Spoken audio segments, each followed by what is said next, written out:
Hello student, good morning all of you. I am Gulnaz Rana too. तो आज हम पढ़ने वाले हैं BSc biotechnology microbiology. What is microbiology? तो माइक्रोबायोलॉजी जो है माइक्रो प्लस बायोलॉजी से मिलकर बना है। इसमें हम किसकी स्टडी करते हैं? जो स्मॉल माइक्रोब्स होते हैं जिनको हम माइक्रोस्कोपिक के थ्रू देखते हैं, उनकी हम स्टडी करते हैं। एंड बायोलॉजी का मीन्स क्या होता है? Bio means life, logy means study. ये सब तो आप सभी को मालूम होगा क्योंकि ये बेसिक सी नॉलेज है, ये हम 12th में पढ़ चुके हैं। ओके स्टूडेंट्स, तो माइक्रोबायोलॉजी क्या होता है? जिसमें हम माइक्रोब्स की स्टडी करते हैं, इट इज कॉल्ड माइक्रोबायोलॉजी। अब हम आपको माइक्रोबायोलॉजी की डेफिनेशन बताएंगे। Microbiology is the study of microscopic organism. ये हमने आपको ऊपर ही बता दिया, यानी कि जिनको हम माइक्रोस्कोप्स के देखते हैं उनकी स्टडी करते हैं। Example viruses, bacteria, algae, fungi, slime, moulds and protozoa etcetera. The method used to study and manipulate these minutes and mostly unicellular organisms differ from these use। यानी कि क्या कह रहे हैं? जिसमें हम यूनिसेलुलर ऑर्गेनिज्म या फिर सिंगल सेलुलर ऑर्गेनिज्म डिफर तरीके के लेते हैं। वो क्या होते हैं? इसमें माइक्रोबायोलॉजी की डेफिनेशन में आते हैं। तो अब हम आते हैं history of microbiology. Father of microbiology कौन है? जल्दी जल्दी जिसको पता है वो कमेंट बॉक्स में बताए। फादर ऑफ माइक्रोबायोलॉजी है एंटोनी वेन लुवेनहुक, जिनकी बर्थ हुई थी 1632 एंड डेथ हुई थी 1723। और मॉडर्न माइक्रोबायोलॉजी के फादर कौन कहलाते हैं? जिसको पता है वो भी कमेंट बॉक्स में बताए, क्योंकि ये कभी कभी क्वेश्चन आ जाते हैं modern microbiology and father of microbiology. तो कुछ लोग कहते हैं लुईस पास्चर को father of microbiology. No, that's wrong. Father of modern microbiology Louis Pasteur है and father of microbiology Antonie van Leeuwenhoek है। लुईस पास्चर की बर्थ हुई थी 1822 एंड डेथ हुई थी 1895। ओके स्टूडेंट्स, अब हम आगे आते हैं, आगे बात करते हैं स्कोप ऑफ माइक्रोबायोलॉजी। तो माइक्रोबायोलॉजी के काफ़ी सारे और काफ़ी अच्छे अच्छे स्कोप्स हैं, तो अब हम आपको उनको बताएंगे।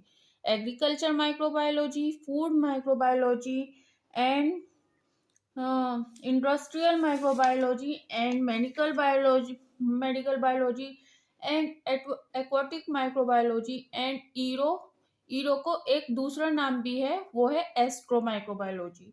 एंड एक्सो माइक्रोबायोलॉजी, वो है astro microbiology and exo microbiology and geochemical microbiology. तो एग्रीकल्चर माइक्रोबायोलॉजी में किससे डील्स करते हैं हम इसमें क्या कहते हैं? जो सोइल्स होती है उसके nutrients, microbes and microbial composition, organic, उन सब की क्वांटिटी को हम बढ़ा देते हैं, जिससे हमारी जो पैदावार होती है एग्रीकल्चर माइक्रोबायोलॉजी में वो अच्छी होती है। अब हम आते हैं फूड माइक्रोबायोलॉजी पर। तो फूड माइक्रोबायोलॉजी में क्या होता है? जो हमारे प्रिजर्वेटिव फूड होते हैं वो किसके थ्रू प्रिजर्व रहते हैं? जैसे कि चिप्स वगैरह जितने भी पैक्ड फूड होते हैं वो प्रिजर्व किए जाते हैं। तो किसके थ्रू प्रिजर्व किए जाते हैं? ये भी माइक्रोबायोलॉजी में ही आता है। तो वो cover information about this microbes involve in food, spoiled food borne disease, commercial food products prepared using microbes etc. And हम थर्ड पे आते हैं। Third is industrial microbiology.